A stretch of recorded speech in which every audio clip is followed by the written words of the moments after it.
નમસ્કાર. ચાલો આજે આપણી ભારતીય કોર્ટ સિસ્ટમ કેવી રીતે કામ કરે છે એને સમજીએ. આ બધું એકદમ સરળ ભાષામાં, જેથી કોઈ પણ કન્ફ્યુઝન ના રહે. જુઓ, session court, high court, supreme court, આ બધા નામ આપણે વારંવાર સાંભળીએ છીએ. પણ શું આપણે ખરેખર જાણીએ છીએ કે આ ત્રણેય વચ્ચે મૂળભૂત તફાવત શું છે? કઈ કોર્ટ પાસે કેટલી સત્તા છે? ચાલો આજે આ બધા જ સવાલોના જવાબ શોધીએ.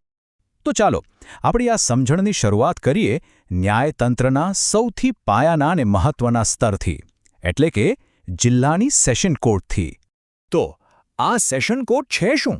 સાવ સાદી ભાષામાં કહીએ તો આ કોઈપણ જિલ્લાની મુખ્ય ક્રિમિનલ કોર્ટ છે.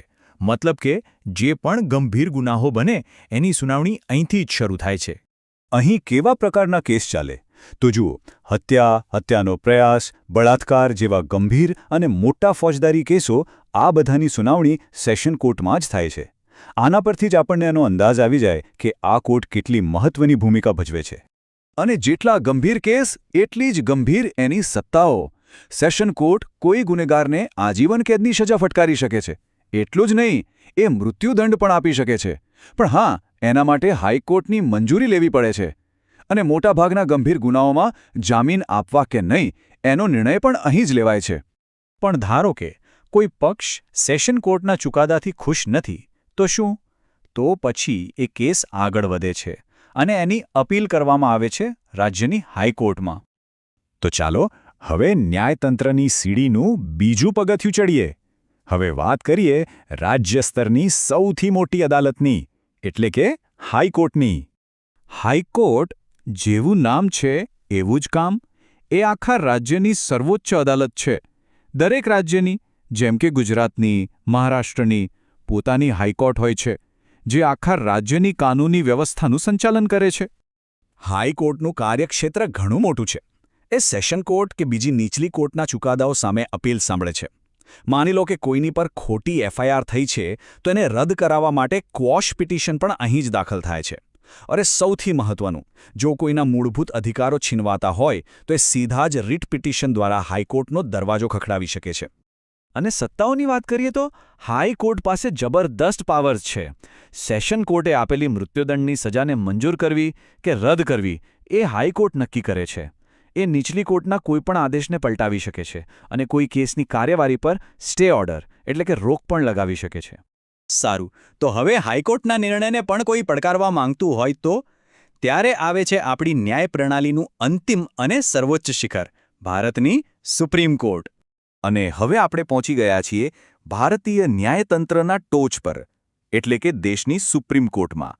આ છેલ્લો પડાવ છે. સુપ્રીમ કોર્ટ આ ભારતની સૌથી ઉચ્ચ અને અંતિમ અદાલત છે. એનાથી ઉપર કોઈ કોર્ટ નથી. એનો નિર્ણય જ આખરી ગણાય. સુપ્રીમ કોર્ટ દરેક કેસ નથી સાંભળતી. એ ફક્ત દેશ માટે અત્યંત મહત્વના કેસો જ હાથ પર લે છે, જેમ કે હાઈકોર્ટના ચુકાદા સામેની અંતિમ અપીલ, બંધારણના અર્થઘટન સાથે જોડાયેલા મુદ્દાઓ, અથવા એવા મોટા કેસ જેની અસર આખા દેશ પર પડતી હોય. અને હા, ખાસ કિસ્સાઓમાં સ્પેશિયલ લીવ પિટિશન એટલે કે એસએલપી દ્વારા પણ સુપ્રીમ કોર્ટમાં અપીલ કરી શકાય છે. સુપ્રીમ કોર્ટની સત્તા એ અંતિમ છે. એ જે ચુકાદો આપે એ આખા ભારતની તમામ કોર્ટ અને તમામ નાગરિકો માટે બંધન કરતા હોય છે. મૃત્યુદંડ જેવી ગંભીર સજા પર પણ છેલ્લી મહોર સુપ્રીમ કોર્ટ જ મારે છે. અને આ વાત બિલકુલ સ્પષ્ટ છે. એકવાર સુપ્રીમ કોર્ટે નિર્ણય આપી દીધો પછી કોઈ અપીલ નહીં, કોઈ બીજી કોર્ટ નહીં, બસ એ જ અંતિમ ન્યાય છે. ઓકે, તો આપણે ત્રણેય કોર્ટ વિશે ઘણું જાણ્યું. ચાલો હવે ફટાફટ આ બધી જ માહિતીને એક જ જગ્યાએ મૂકીને જોઈએ કે ત્રણેય વચ્ચેનો મુખ્ય તફાવત શું છે. આ ટેબલ પર નજર નાખો. આખી વાત એકદમ સાફ થઈ જશે. સેશન કોર્ટ એ જિલ્લા સ્તરે ગંભીર ક્રિમિનલ કેસ માટે છે. હાઈકોર્ટ એ રાજ્ય સ્તરે અપીલ, જામીન અને રીટ પિટિશન માટે છે. અને સુપ્રીમ કોર્ટ એ રાષ્ટ્રીય સ્તરે છે, જે અંતિમ ચુકાદો આપે છે. જોયું, દરેકનું સ્તર અને કામ બિલકુલ નક્કી થયેલું છે. અને છેલ્લે એક સૌથી અગત્યની વાત, આ કોર્ટમાં જવાનો સાચો ક્રમ કે રસ્તો કયો છે? એક વાત ખાસ સમજવા જેવી છે. કોઈ પણ કેસ સીધો સુપ્રીમ કોર્ટમાં નથી જતો. એનો એક નિશ્ચિત માર્ગ છે. પહેલું પગથિયું છે નીચલી અદાલતો, જેમાં સેશન કોર્ટ પણ આવી જાય. બીજું પગથિયું છે હાઈકોર્ટ, જ્યાં અપીલ થાય. અને ત્રીજું અને અંતિમ પગથિયું છે સુપ્રીમ કોર્ટ. આ ક્રમ તૂટતો નથી. તો આનો સાર એ જ છે કે આપણી આખી ન્યાય વ્યવસ્થા એક પછી એક પગથિયાં ચડવા જેવી છે, જેનું માળખું ખૂબ જ વ્યવસ્થિત છે. દરેક કેસ માટે એક નક્કી કરેલો રસ્તો છે.